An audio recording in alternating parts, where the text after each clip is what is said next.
I bring before my mind's eye a scene which would imply that I am the one that I want to be, or that my friend or others are as I would like them to be.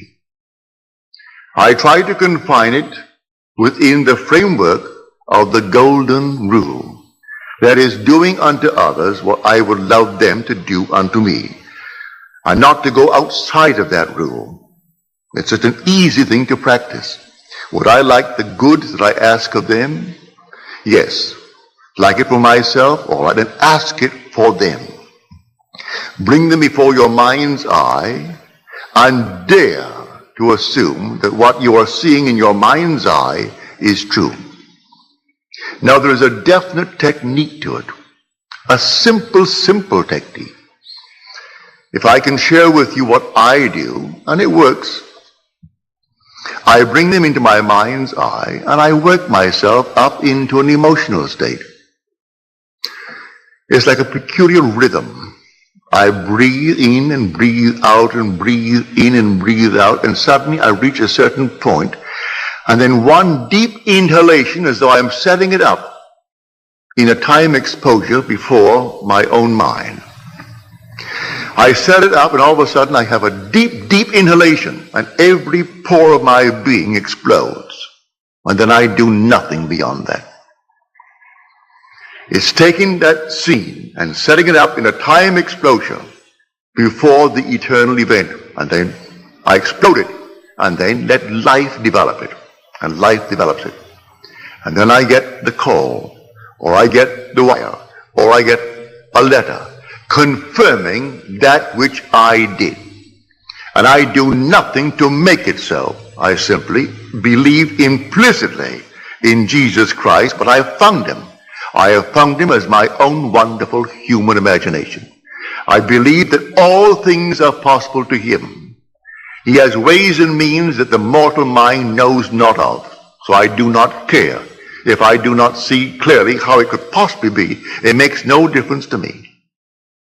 I simply bring it to my mind's eye what I want to see it clearly, explode it, and then let it be. Now it could be tomorrow. It could be a month. It could be even years. I am not concerned. I have done it, and that's all that matters as far as I'm concerned. Everything has its own appointed hour. See the vision? That was my vision. The vision has its own appointed hour.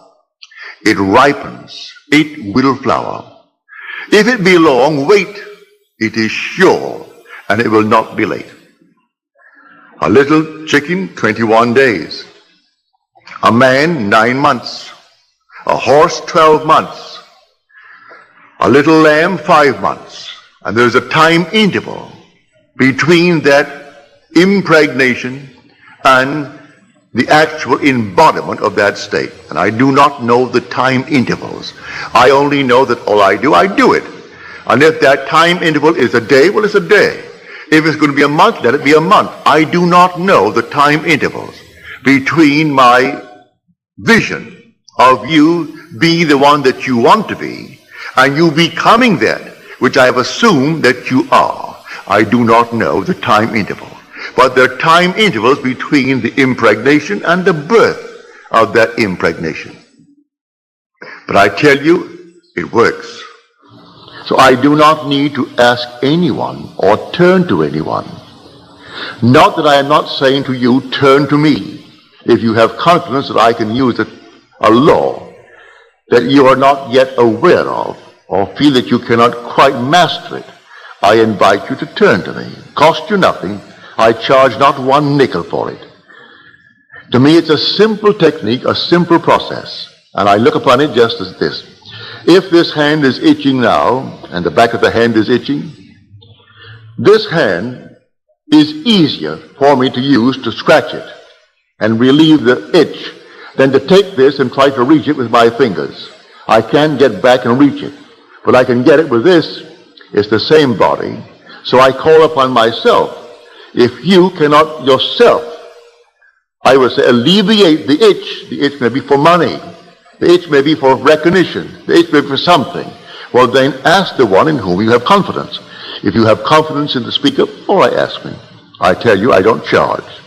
I do not charge 1 penny, neither do I accept any money. I don't.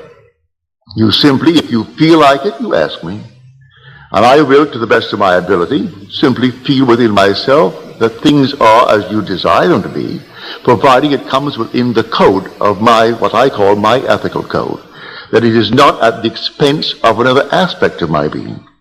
Don't ask me to hurt anyone in this world, because I could not. I would not ask anyone to be hurt. But if you want recognition in this world, you want money in this world, you want comfort in this world, I see nothing wrong in that, because these things I would want for myself. So I put them within the frame of the golden rule and ask for them. It's a simple, simple technique. So let us discuss how things are brought into being. Well, how are they brought into being? By your own wonderful imaginal acts. That's how they're brought into being. Because your imagination is God. Your imagining, that is God in action. Do you know what you would love for yourself and for your loved ones in this world? Assume that you have it. And that assumption, though at the moment, is denied by your senses, denied by reason. If you persist in it, because you believe in Him, it will harden into fact. And no power in the world can stop it. It can't stop it. But I can tell you the interval of time between your assumption and its hardening into fact. But I promise you from experience, it will harden into fact. But do it in love. May I tell you? Whenever you are in doubt, do the loving thing. And you've done the right thing. If ever in doubt, ask a very simple question. Would I like it done to me? If you can answer in the affirmative, then do it. And you cannot go wrong if you use that as your guide. Now, before we go into the silence, let me once more try to explain this simple, simple technique. You will have to practice it and use your own rhythm. Welcome to How to Manifest Anything YouTube channel. If you enjoyed this video, like, share, and subscribe. You don't have to be in church to do it. You can be sitting here tonight. You can be at home listening to nice music. You can be simply relaxing with a drink. It doesn't matter what you're doing and where you are, but want to do it. Get into a lovely, quiet, relaxed frame. No so-called holy attitude. Forget that.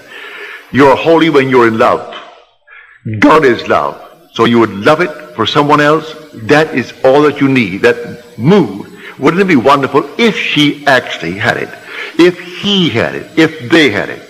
Also, you know exactly what you want now. And then you imagine you are seeing them. You can see them in your mind's eye and see them vividly. And then breathe yourself into a rhythm. They're telling you that they have it. And you're getting yourself worked up emotionally because they're telling you that they have exactly what you know they would want in this world. And then you reach a certain point and you explode. Something actually goes out of you. It's power. You work yourself up into a certain emotional state and then suddenly you explode. And you feel everything go out. And you cannot repeat it. There's no desire to repeat it. It was an actual psychic, sexual act. But there's no physical act. There is no evidence of any physical act. But it's the same thrill that you would were it a physical act. Work yourself right up into that state and then let it go. And do not raise one finger to make it so, any more than you would after impregnation.